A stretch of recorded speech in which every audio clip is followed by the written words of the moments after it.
राधे कृष्ण दोस्तों। जब महापुरुषों से ये सवाल किया गया कि साधन पथ पे चलने वाले व्यक्ति को खूब उत्साह, प्रसन्न, प्रफुल्लित रहना चाहिए या उदासीन, व्याकुल रहना चाहिए, तब महापुरुषों ने जवाब में कहा, साधकों को सदैव बाहर से उदासीन और खिन्न ही रहना चाहिए, परंतु अंदर से प्रसन्न रहना चाहिए। अगर बाहर से प्रसन्नता प्रकट करोगे तो फंस जाओगे। साधकों का स्वभाव बाहर से गंभीर, उदासीन और खिन्न रहना चाहिए, पर अंदर से अपार आनंद जैसे साधक की आंतरिक वृद्धि होती है। अंदर से परम आनंद में लबालब, पर ऊपर से रूखा सूखा दिखाई देना चाहिए। इसी पे गोस्वामी तुलसीदास जी रामचरितमानस में कहते हैं, इरारत जल वीत सम कहियत, भिन्न अभिन्न बंधो सीता राम पत भी नहीं खिन्न। हमें बाहर से लोगों को दिखाना नहीं है कि हम परम आनंदित है, हमें दिखावा नहीं करना है, इसलिए बाहर से शांत गंभीर व्यवहार होना चाहिए। हाँ, परंतु वो आनंद बाहर उमड़ आने लगे तो सिर्फ और सिर्फ प्रभु के सामने दुनिया की फिक्र किए बिना उत्साह से नाचो, गाओ।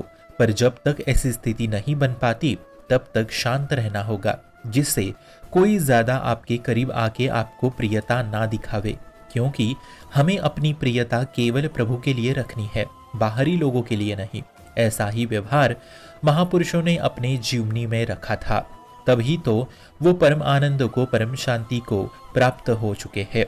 उदाहरण से समझिए मित्रों, जब एक पौधा छोटा होता है ना, तब हमें उसका बहुत संरक्षण करना पड़ता है ताकि कोई बकरी जानवर उसे ना खा पावे। पर जब वही पौधा बड़ा वृक्ष बन जाता है तब उसी के नीचे 4 लोग सहारा लेते हैं। ठीक इसी प्रकार हम अभी साधक है, कोई बड़े महापुरुष संत नहीं है, इसलिए हमें हमारा संरक्षण करना होगा स्वयं, ताकि कोई भी आके ये ना बोले और हमें उससे कष्ट ना हो। इसलिए भीतरी चीजों को भीतर ही हमें रखना चाहिए। मतलब ठीक से समझो, अभी हमारा भक्ति का पौधा छोटा है तो हमें कोई भी आके फंसा सकता है। मान लो कोई हमें गाली देने लगे कि ये तो पाखंडी धूर्त नाटक करता है भक्ति का, तो ये बात आपके अंदर जाके चुभेगी, फिर भजन में मन नहीं लगेगा, क्योंकि मानसिक स्थिति ठीक नहीं होगी। इसलिए मित्रों, हमें किसी को कुछ बताना जताना नहीं है कि हम क्या कर रहे हैं, क्यों कर रहे हैं और क्या नहीं कर रहे हैं। स्वाभाविक स्थिति आने तक बाहर से शांत और गंभीर रहे और अंदर तो भगवत आनंद की बाढ़ आने लगती है जब थोड़ी साधना सज जाती है ना तब। परंतु प्रारंभ में ऐसा नहीं होता। प्रारंभ में काम वासना की भावना, क्रोध जलन की भावना, लोभ की भावना, इन सब का युद्ध चलते रहता है, पर समय से ये भी शांत होते जाता है। तब आप सही मायने में उपासक बनते हैं। वही आपकी प्रथम स्थिति होती है जब भीतर से भगवतानंद प्रकट होने लगता है। फिर जैसे जैसे आनंद बढ़ता है वैसे वैसे शांति, परम शांति प्राप्त होती जाती है।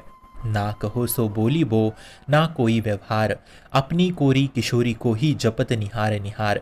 सुने ना काहू की कही, कहे ना अपनी बात, नारायण रूप में मग्न रहे दिन रात। शुभम भवतु कल्याणमोस्तु।